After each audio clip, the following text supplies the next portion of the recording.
This is Wall Street Week. I'm David Weston, bringing you stories of capitalism. Last week, the U.S. Army announced plans to transform itself for a new world and a new way of fighting wars. We talked with the Secretary of the Army, Dan Driscoll, about what of the old has to go out to make room for the new to come in. Plus, we travel to Stockholm to see how the rest of Europe could follow Sweden's lead in building an innovation ecosystem on the back of capital markets, with just about everyone owning a piece. But we start with China and a story about the two biggest economies in the world trying to come to trade terms. Who has the upper hand? And is it possible for both to win?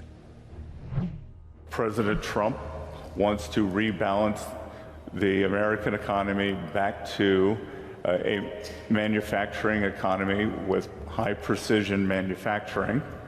I think everyone agrees, including Chinese leadership, that they need to rebalance towards more of a consumption and consumer economy.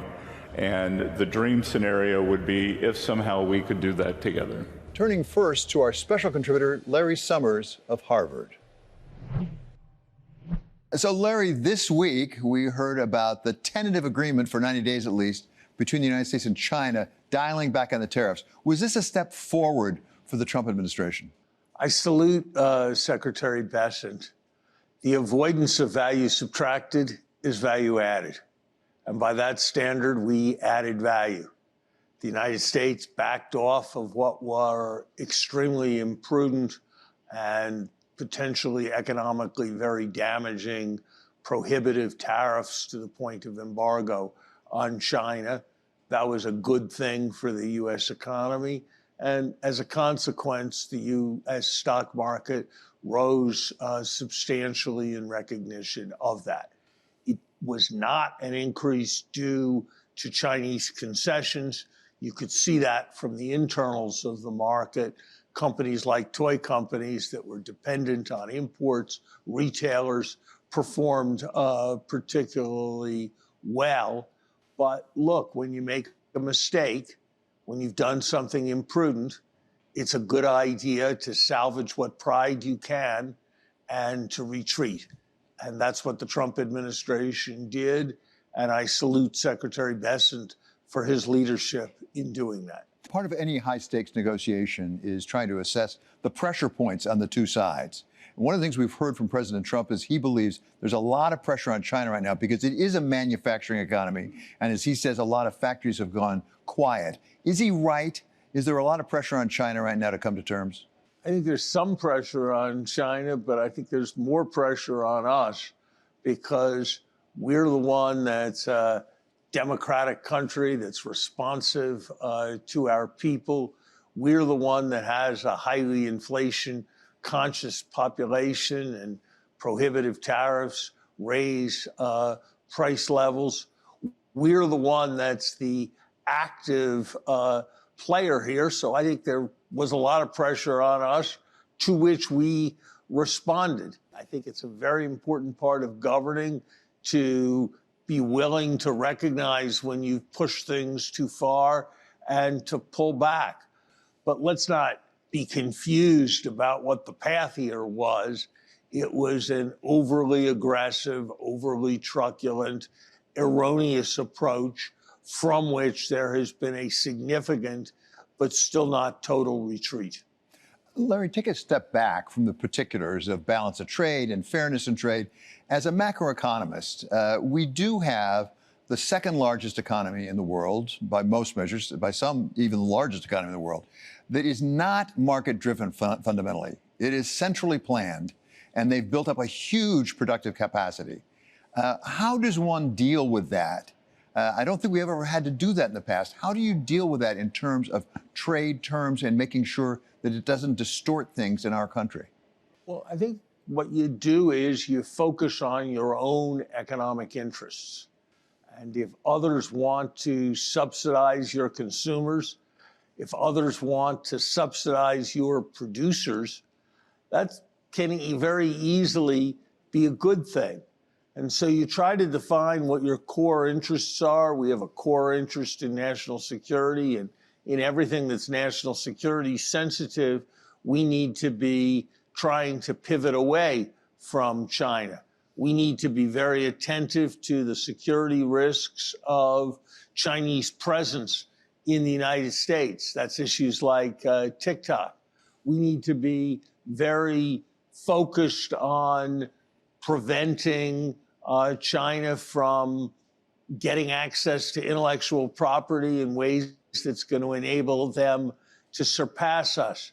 But you have to focus on your core interests. And when you're worried about the export of Barbie dolls, you're not focusing on your core interests.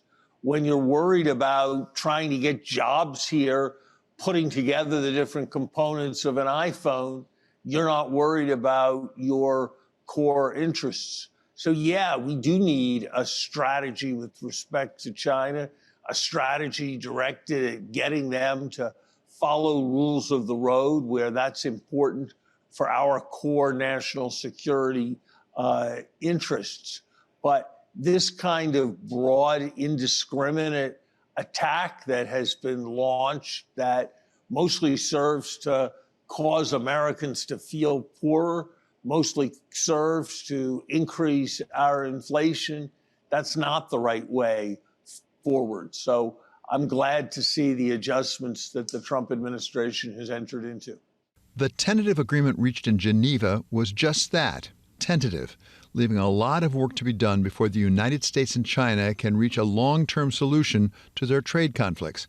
Elizabeth Economy is a China expert at the Hoover Institution who keeps careful track of the relative strengths and weaknesses of the world's two largest economies.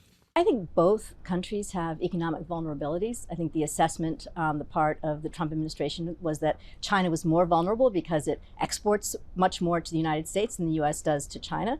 Its economy has also been struggling. It's been in a prolonged economic slowdown for at least 3 years now. But I think there was a fundamental miscalculation on the part of the administration. They didn't appreciate that we have a much greater sort of sole or near sole source reliance on a number of critical products from China. Critical minerals, rare earth elements, active pharmaceutical ingredients. These are all things that are essential for our economic security, our national security, our human security, and will devastate, quite frankly, our pharmaceutical industries and our defense and technology industries. So there's a balance, I think, between the Chinese vulnerabilities and the U.S. vulnerabilities. Both of us, I think, have serious vulnerabilities in the space of this tariff war. Does the rest of the world give one side, between the United States and China, an advantage over the other?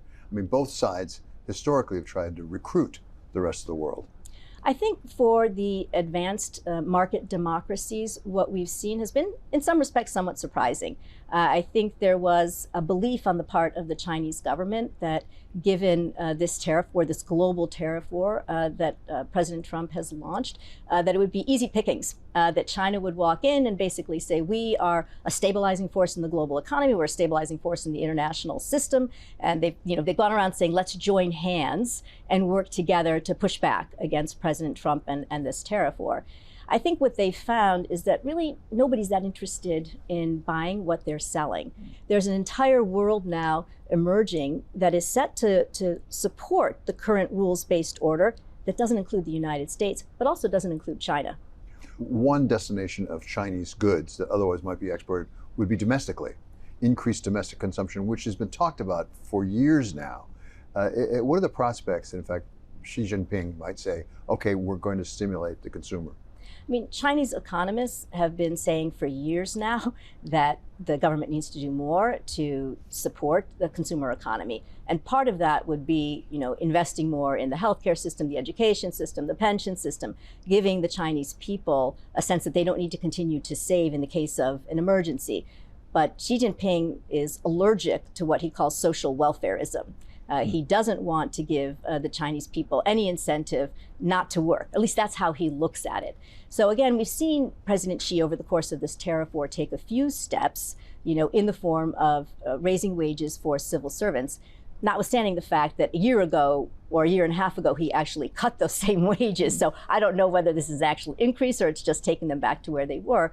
And also, again, having this massive goods trade-in program. But mostly what he's done, I think, is encourage banks to loan to small and medium-sized enterprises. You've seen Alibaba, for example, reduce the cost of companies putting their goods on its platform to encourage small and medium-sized enterprises to be able to export. So there are steps that are being taken, but there's nothing in the way of sort of a massive boost to the consumer economy that I think Chinese economists would like to see. Coming next, the story of Nasdaq in Europe and how Sweden's deep and robust capital markets connection to tech startups could give the rest of Europe an example to follow.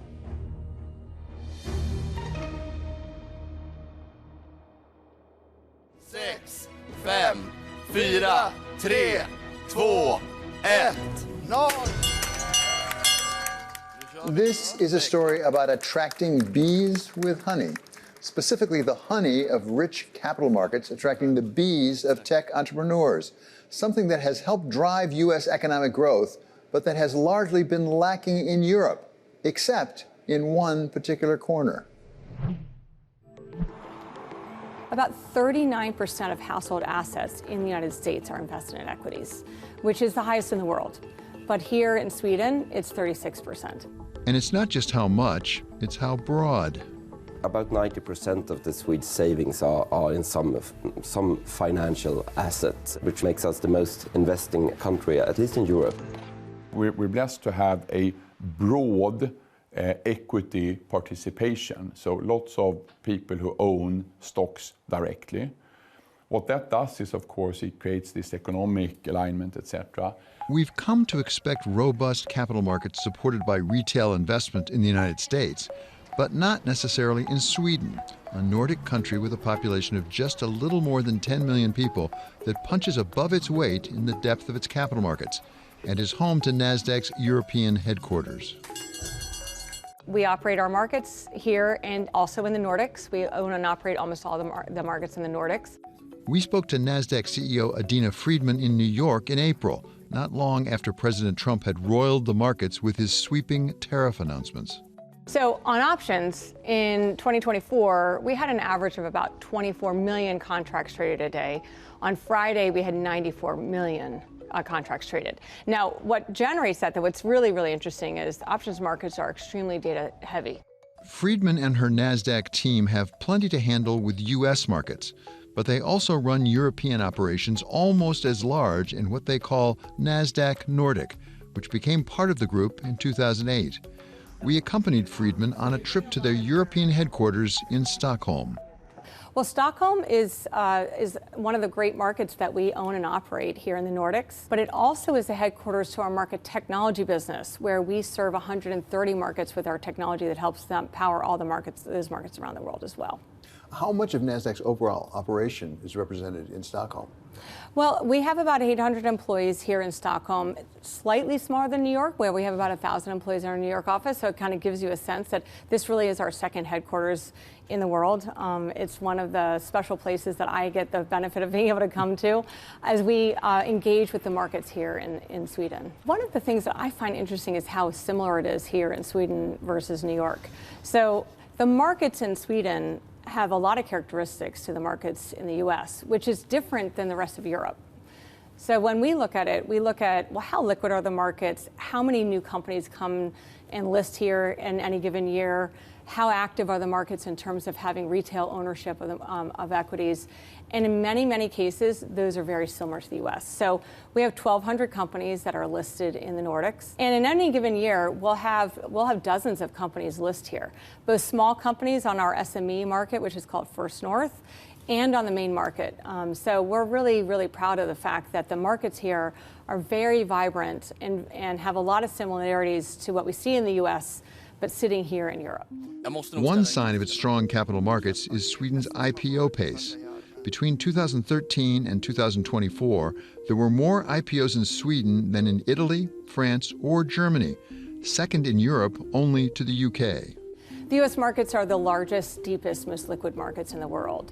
But when you look at that, how that's translated into the markets here in the Nordics, it actually has a lot of the commonalities. The market cap of the listed companies here in the Nordics are about $2 trillion versus, of course, we have about $30 trillion in the United States just on Nasdaq.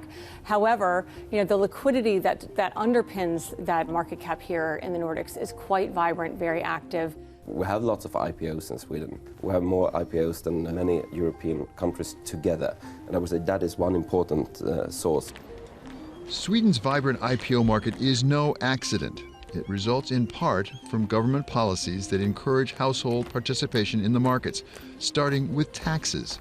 Niklas Wiklund is Sweden's Minister for Financial Markets. First of all, for the smallest entrepreneurs and new entrepreneurs, closely held corporations, as they are called, they have strong tax incentives because there's a 20% tax on dividends within a rate of return allowed. It's quite complicated, but it's also quite strong incentives to do business. And then we have the ISK system that takes down the cost of capital, so to say, or it provides at least more capital into the system because you have a low effective taxation on your invested savings.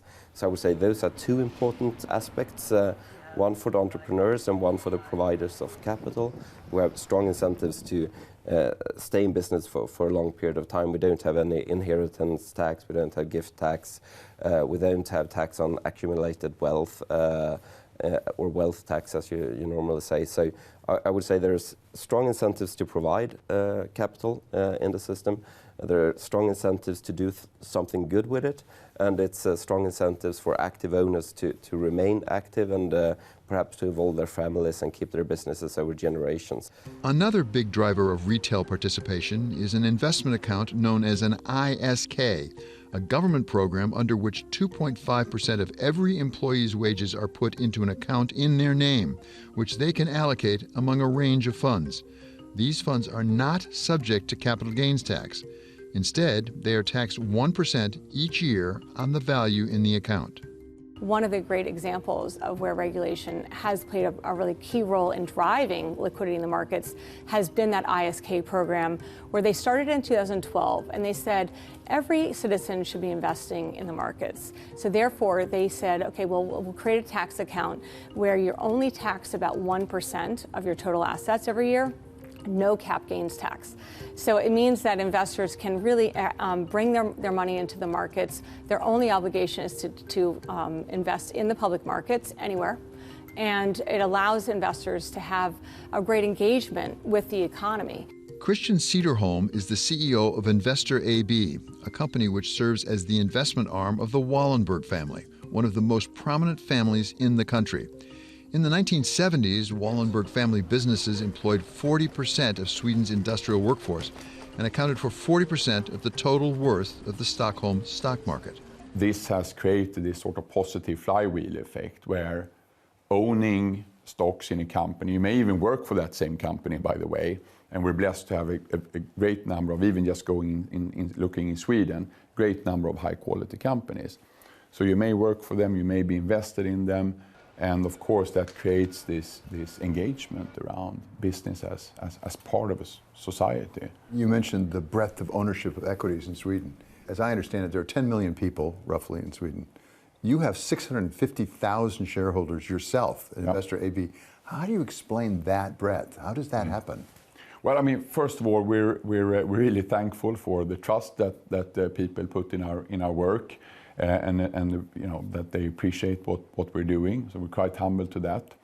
The way I look at investor, what you get is you get engaged ownership and active investment in a portfolio of about 25 really good companies, so high quality companies, and at a relatively slim cost as well. And then, of course, over time, it helps that we have created a strong total shareholder return over most sort of longer time periods, at least. So something seems to be working with the model.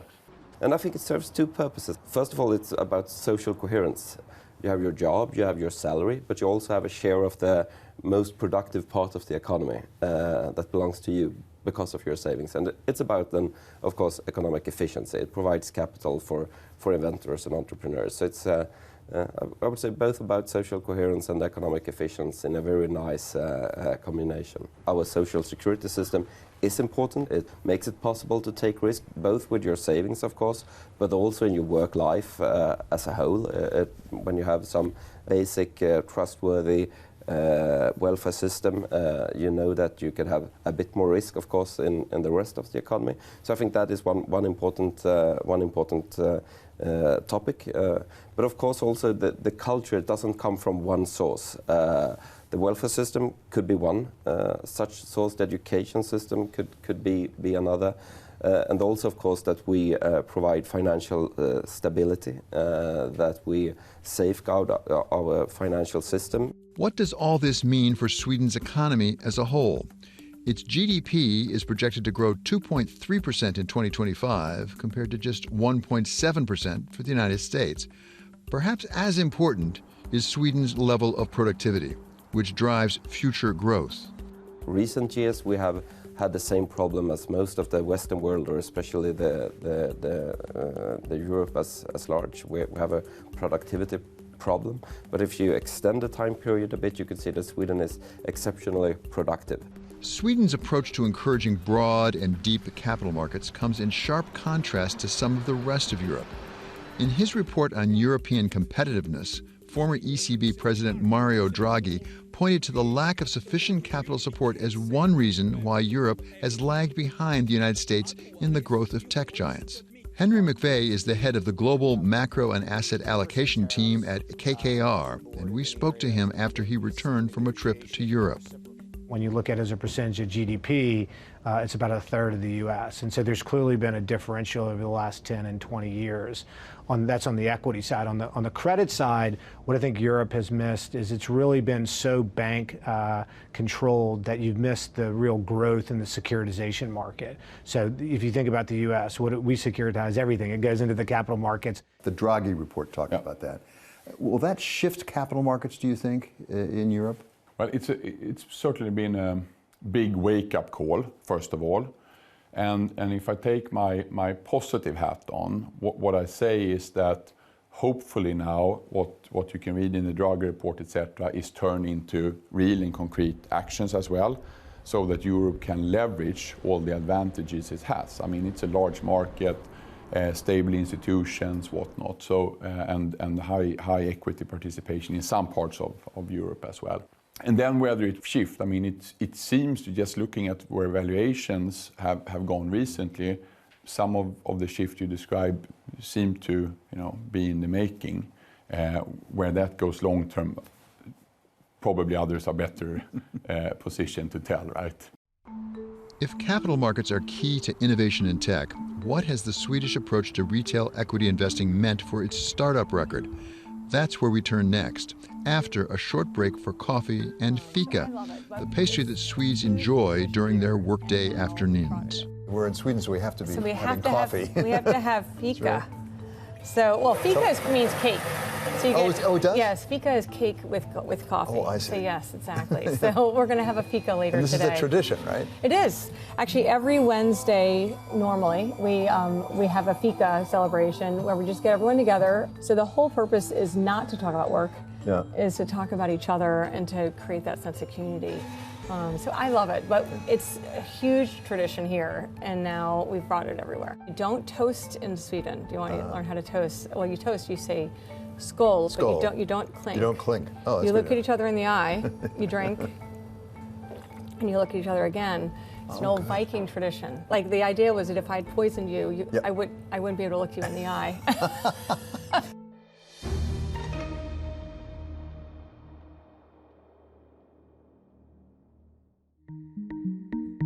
The Draghi report on the future of European competitiveness called for Europe to develop a deeper pool of angel investors and increase European IPOs to fund high-growth companies. So has Sweden's commitment to these sources of capital resulted in a more robust startup culture? Sweden has produced more tech unicorns per capita than any other country in Europe after Estonia. And according to the World Intellectual Property Organization, Sweden ranks second in global innovation among 51 high-income countries, second to Switzerland, and just ahead of the United States. Sweden has some well-known brands going to like IKEA, H&M, Ericsson, or more recently Spotify and Klarna.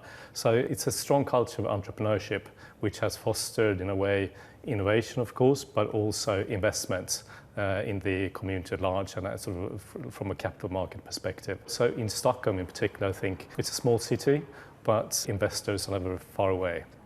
Ali Lundin is the CEO and one of the co-founders of Froda, a tech startup that provides small and medium-sized enterprises with access to financing. We started the company back in 2015. We came across the idea when we were sitting at Stockholm School of Economics, have an incubator called Stockholm School of Economics Business Lab. And we realized at the point in time that all these entrepreneurs who were sitting at that incubator starting their businesses were struggling to get access to external financing. And we realized that this is a huge problem and it's really hampering innovation and growth and competitiveness all across Europe. Even Sweden's retail banks work to bring their customers into the world of investing. One of our things to do is to help people to educate them in financial literacy. So that means that in the old days, the savings banks gave like a few kronor to when you were newborn and you could save it. And what we do is we talk with youngsters, we educate them on financial literacy, we give them easy ways to invest in equities, to put their money into pensions and things like that. So we help people through that journey to make sure that in the end they have good financial health. Jens Henriksson is the CEO of Swedbank, one of the largest Nordic banks, with around 75% of its revenue coming from Sweden. We're a nation of engineers, and we're a small and open economy. And sometimes people ask, are you not afraid that the new technology will sort of make you lose your job? And people say, no. We're afraid of the old technology because the old technology might hurt, might sort of make us weaker. We need new technology, develop, going forward, increase growth and make Sweden wealthier and a better society to live in. Sweden's support for innovation goes back decades. I remember back in the early or mid-90s, there was sort of an initiative called Bring a Computer into Every Home, which was launched by the government and essentially meant that each and every household in Sweden could get a computer for almost no money at all. I think what we don't have to the same extent as, for instance, the US, you have the pockets of Silicon Valley, those huge funds that can invest billions and billions of dollars. We don't have that. So I think what that means is Swedish tech companies or startups need to show profits earlier in their journey compared to their US counterparts. Also, it's kind of a small market. You need to demonstrate scalability. You need to be able to show that this is an idea that's not only sustainable in this tiny sort of Nordic market, but this is an idea that you can actually export across the globe. So there's a requirement that you need to be able to show how this works across the globe, or at least in a lot larger market, not only Sweden. Sweden's innovation ecosystem is supported by more than its tech or tax and savings policies. Today, the country's social welfare policies also have expanded to support the risk-taking needed to foster entrepreneurship. It is a very vibrant innovation ecosystem. I think that the government has done a lot of work intentionally to make sure that they allow companies to take risk, allow companies to grow and expand, become global players. And then they have a great system that also encourages citizens to invest in these innovators. Our social security system is important. It makes it possible to take risk, both with your savings, of course, but also in your work life as a whole. When you have some basic trustworthy welfare system, you know that you can have a bit more risk, of course, in the rest of the economy. So I think that is one important topic. But of course also the culture doesn't come from one source. The welfare system could be one such source. The education system could be another. And also, of course, that we provide financial stability, that we safeguard our financial system, make it in the long term high functioning, well functioning. We don't do a lot of, call it early venture capital, startup investment ourselves. But if I look at innovation more broadly, then I think one part of that is maybe our small home market, right? Meaning that we've always been forced to go out there and compete with the best in a way.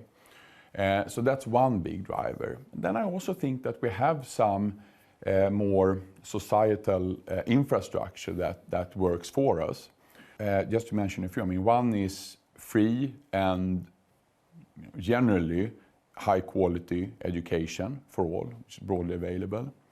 We also have pretty generous welfare systems, including childcare, which has helped, of course, to create labor market participation. Access to capital through private markets is an important part of the innovation puzzle. Europe actually has about the same number of venture capital companies per year that gets hatched, which is interesting relative to the U.S.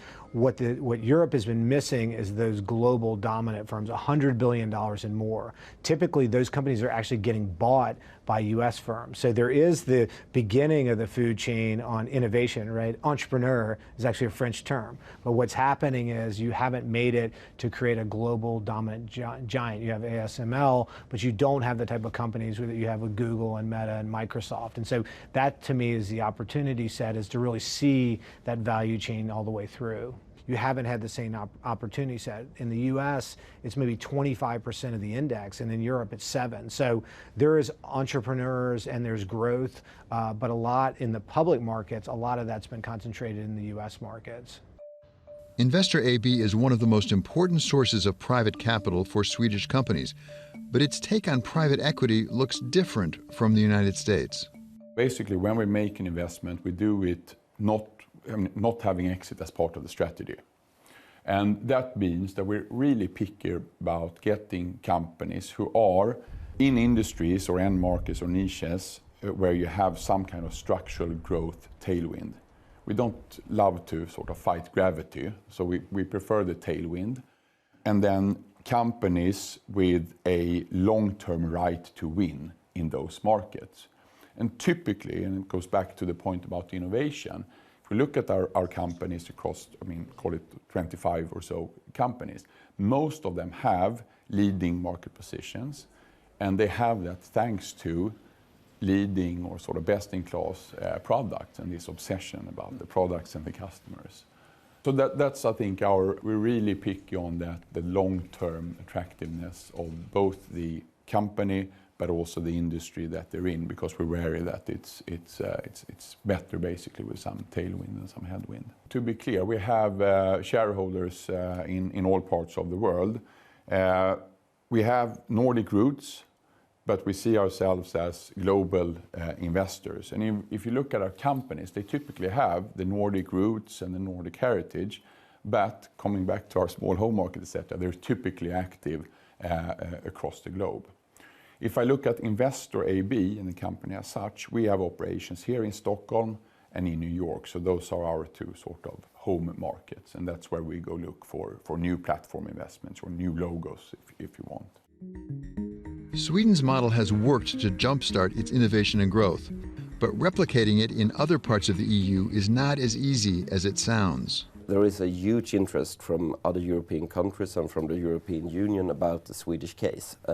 How did we succeed to have our households to have this large retail participation in the financial markets? How did we succeed in reforming our pension system? How did we succeed in getting those tax incentivized saving products in place that provides the households with a better return than they would have in just a system where you pay taxes and get benefits from the government, and then of course also provides corporations with more capital than in other countries. So there is a huge interest in the Swedish example. And since we're humble people, of course, we always say that it's a matter of several factors. It's not one thing you could do here. If Europe manages to adopt the Swedish model of supporting capitalism with social welfare, the growth upside of the EU is high, but Sweden is setting its sights even higher.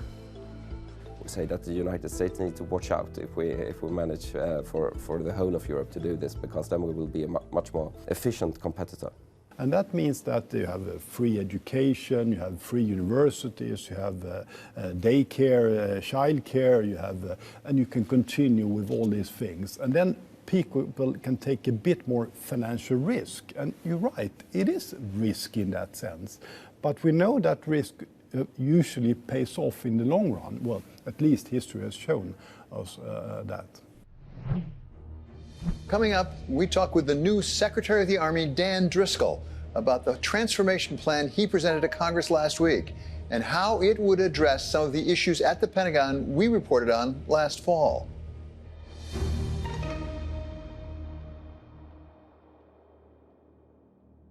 This is an update of a story we reported on last November about getting our money's worth in our national defense spending. Last week, the new Secretary of the Army presented to Congress his plan to transform the largest branch of the U.S. military.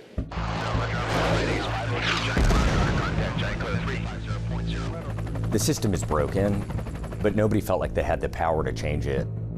Dan Driscoll is the Secretary of the Army serving in Trump's current administration, which plans to redirect 8%, or $50 billion, of non-lethal Defense Department spending to innovative weaponry.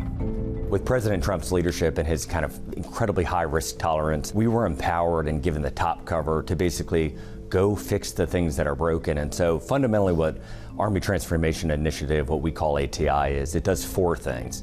So the first bucket of things that it does is it looks at our obsolete equipment and processes and the things that have led to bad outcomes, and we stop buying those things. And so some examples of that are Humvees. We have Gray Eagles, which are big, large drones that have been around for decades, and they just don't fit on the modern battlefield.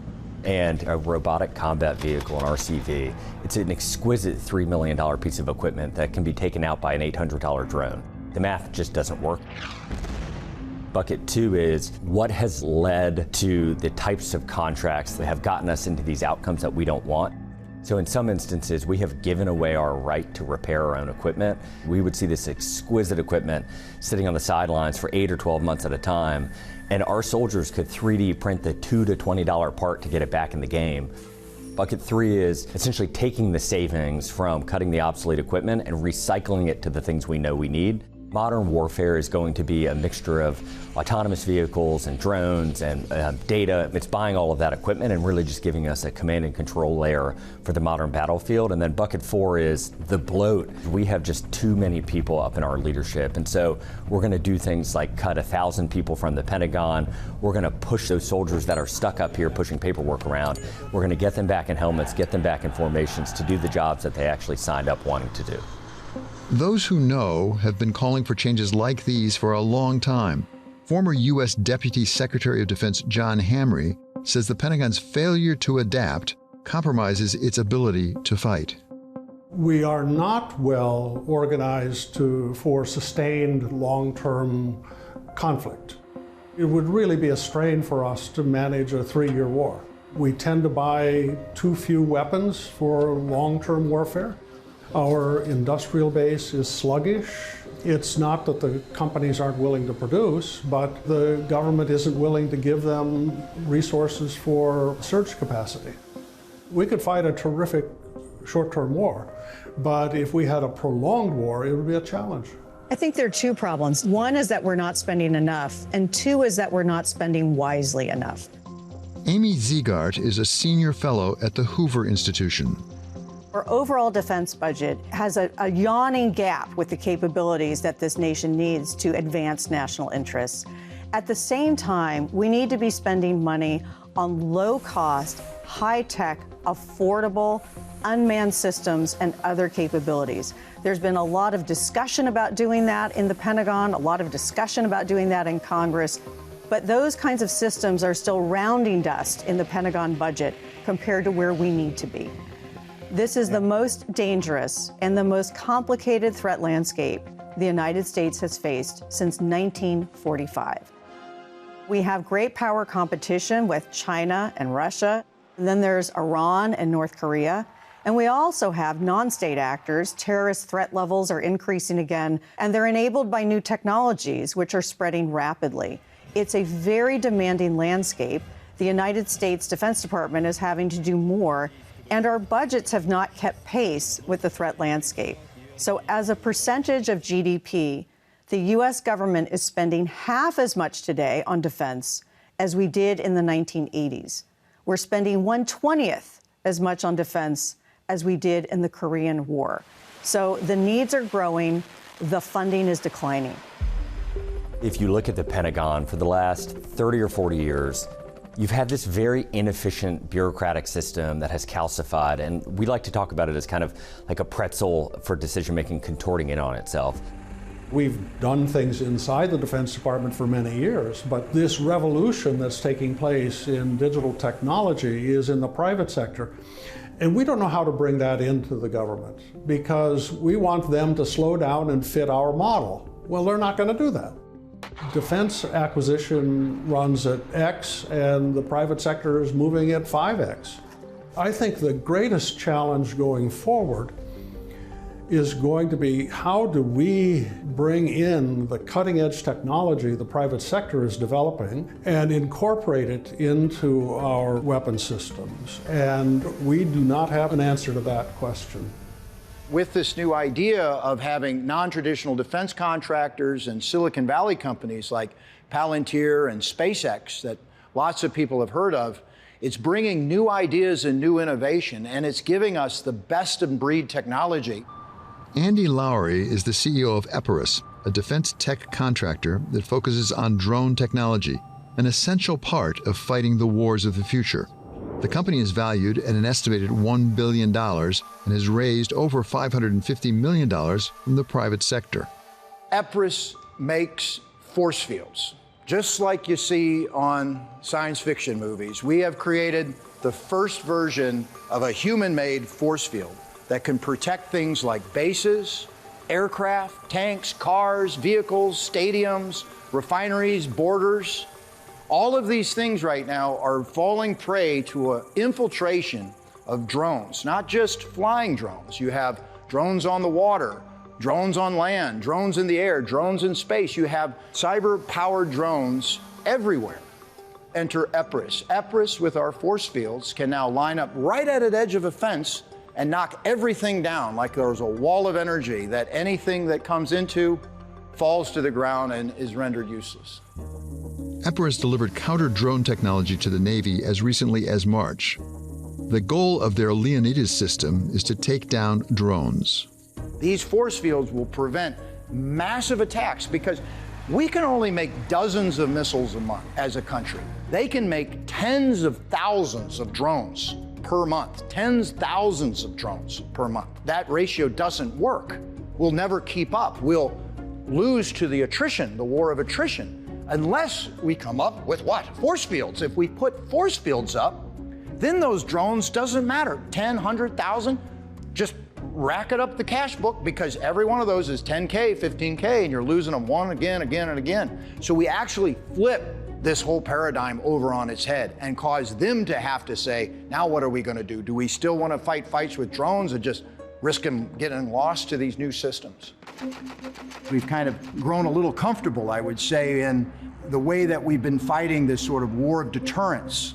But now enter this new age of consumer electronics, highly distributed, highly networked. No one single thing can do that much damage, but when you add hundreds and put them in a swarm configuration, it's the new way that wars are being fought, and it's confounding our Defense Department. And they need help. They need solutions, not from the traditional primes, but from a new age prime, a neo prime, that's able to use the best of Silicon Valley combined with the best of defense in combination to help mitigate and fight and defend against this new emerging threat. The Silicon Valley's money is also piling into the potential of new defense technology. Defense-related U.S. startups have raised more than $10 billion in venture capital since the start of 2014. Warfare has changed in the last couple of years. It's an inflection point that humans have been fighting very similarly since probably the dawn of mankind. You didn't have things like autonomous vehicles, you didn't have things like generative AI, you didn't have drone swarms that could be using such cheap equipment. Russia, we think, has manufactured 1 million drones in the last 12 months. That just fundamentally alters how we have to think about these things. And so what we've tried to do is start to include our partners much earlier in the process. We are hopeful that our Army Transformation Initiative will be a renaissance for the defense industrial base, small and medium businesses. We want to get their products in the hands of soldiers as quickly as we possibly can. The larger primes that have been around for a while, they have served a function. They will likely, some of them at least, will continue to serve a function for the United States Army, but we can no longer allow them to take 5 or 10 years where we just pay for the innovation that we as a nation need. And so specifically what we are doing is, as an example, we were out on the West Coast with a company that does the autonomous software for a lot of vehicles in the United States, and we asked them, have you done this with any military vehicles? And they said, no, absolutely not. The process is miserable. It takes 2 years. We have to go through all these requirements. We just can't do it as a company. And so we just turned to our team and said, hey, get them a Humvee and get them a infantry squad vehicle in the next week. We got it to them. They said, what do you want us to do? We said, just 10 days. Take it, do whatever you can possibly do to transform our vehicles. They sent us a video 10 days later. They had made our vehicles fully autonomous. 7 weeks later, our soldiers are actually testing that equipment, and we're going to fly in those software developers to come see the outcomes. And so these are the types of things that we have to be doing as an Army. This exists in venture-backed businesses. This is how they do it every single day, and we as an Army just have to get better at it. Other people have tried to reform the Pentagon. There are a lot of constituents up on Capitol Hill, in the contractors that you work with, even within the Pentagon itself. What has been the reaction of those people who have vested interest in keeping it the way it was? I think change is hard. I think many of them appreciate that this is necessary. A lot of their sons and daughters and grandsons and granddaughters serve. The Army has its 250th anniversary this year. We're actually older than the United States of America itself. And what's incredibly powerful about that is we touch most Americans in some way, whether it's a coach or a neighbor or a parent. And so I think deep down they know that these are the right changes.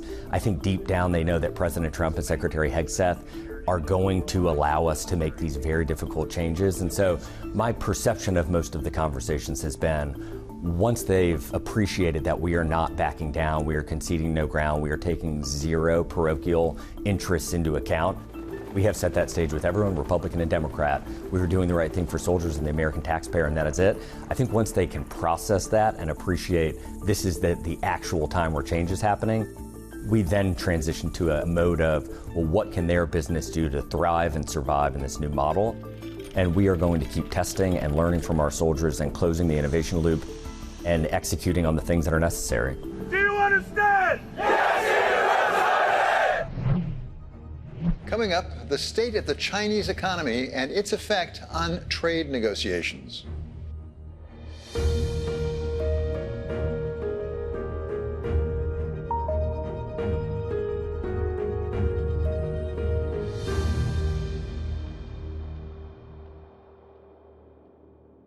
Every negotiation unfolds against the backdrop of the relative strength of the parties trying to come to terms. We asked Henry McVey, head of KKR's Global Macro and Asset Allocation Team, to give us the view from Beijing. Almost everybody's net worth in China is tied up in the housing market and the stock market, and both were down pretty materially. Housing is actually going from about a 3% drag to about a 1% drag, so it's becoming less bad. Markets react to change on the margin, and we're actually seeing some appreciation of home values in Tier 1 cities. That hasn't been the case since I've been going back to 2020. The areas where they need improvement are really twofold. One is around the middle class. The middle class is not spending the way that they should. They need encouragement. The government is giving subsidies, but subsidies aren't sustainable. So that's an area where I think they ultimately need higher wages. They need more confidence. And then the other thing we've been pushing is really around the, when you think about the migrant population, depending on how you measure it, it's 200 to 300 million. Those people have about half of the propensity to spend as the average Chinese consumer. There are 1.4 billion people in China. 500 million of them are middle class. and then we've got about 200 to 300 of migrants that move around the country. And so I think that we need to stimulate demand within the middle class, as well as figure out ways to get that migrant population to increase their propensity to spend. There are things that they could do around safety net, permanence of homes, in terms of what's called a Hoku license, all the way to encouraging them to be able to save and to spend more. So there are levers. When you look at China, it's still a half fixed investment and exports, and then that other half that's supposed to be consumption is actually it's been growing more slowly. And so there's some government policies that they can enact, particularly around the middle income as well as around the migrant population, that we think could actually be pretty incremental to growth if there was a real policy that was laid out around that.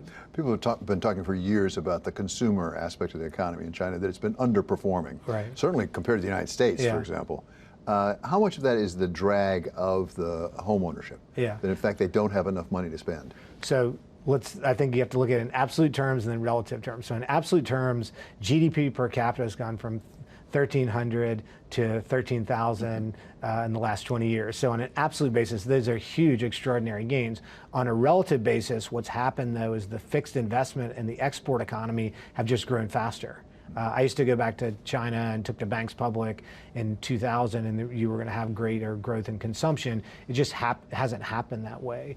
Today, what most people don't understand about China is that the growth is coming from industrial automation as well as digitalization. That's about 20% of the economy, but it's over 50% of the growth. That's a misunderstood story. That growth is actually trumping consumption.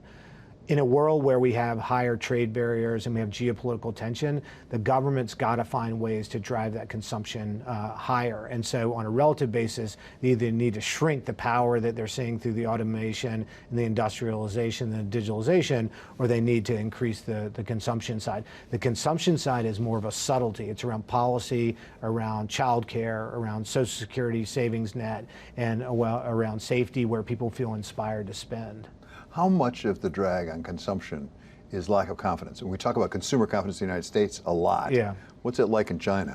It's been quite low. I mean, I've been going to China 30 years plus, but really what I saw since COVID until fall of 24 was a straight down decline. It feels like it's starting to improve, but all our models would suggest that what happens when you have a bank deleveraging and you have home prices go down, you get a longer unemployment cycle and you get less spending. And so you can't improve confidence until you get out of that deflationary pressure. And deflation right now is actually about -1%. So inflation is actually deflation of -1%. So your propensity is to wait to spend. So they need to kind of arrest that deflationary backdrop and make it inflationary. And I think that's something they're committed to, but they need to probably move more quickly. You mentioned DeepSeek and that there's a big stir about DeepSeek over in China. Is that lending itself to capital investment? Is capital flowing in to artificial intelligence? I think there was the first time in a while that I really felt the innovative spirit that I felt a decade ago was really starting to come back to life. And so I think there's still more that's going to have to be funded domestically than foreign. I think right now foreign investors are probably not apt to go in until they get some of their money out. But I think that people are watching and really paying attention from an investment standpoint for the first time. This group of people that came up with DeepSeek, they actually were no U.S. born or U.S. educated Chinese. It's all local. I think there's a deep source of pride in what they've accomplished. And I think the government's going to want to focus around the security of DeepSeek, but they clearly want to extend it into new industries and drive growth. And so Xi's goal is to create common prosperity. I think what you're seeing now, though, is a little bit of acceleration that creating some economic profits to fuel that common prosperity maybe is more tolerable than in the past. Foreign direct investment has really dropped off in China. What will it take to bring it back? Where are there investment opportunities in China at this point? I think when you look at the Chinese stock market, it's dominated by state-owned enterprises, and there's very few kind of just consumer companies, just basic consumer. Like if you look at the Indian market, there's more household names that both domestic and foreign investors want to own. I actually view that as an opportunity for China. China really got concentrated into their equivalent of the Mag 7, and then a lot of state-owned enterprises where they're overweight financial services. What we see over time when emerging markets really do well is they actually have companies, everything from just stable consumer products that the average investor can buy and hold for 10 or 20 years, and they can see that multiplier of the capital compound. And I think that's the opportunity set for China. So they probably need to do more in the consumer staples area, probably some on the entrepreneurial industrial side, as well as just consumer discretionary. They're clearly pushing tourism is a huge area of focus right now. Health and beauty is a huge area of focus. Things like pet care, a lot of things you see around the rest of the world. If they could get some of those companies public and allow investors to, both domestically and internationally, to access that, I think it probably would accrue to their benefit. KKR has been in China almost from the very beginning. You have a long history there. Put what we're seeing today in China against the backdrop of the longer term view. I mean, right now there's a lot of up and down and tariffs and back and forth and trade wars. You can't tell from day to day exactly where we are. But if you take a longer term view, what is the future of China, particularly for investors?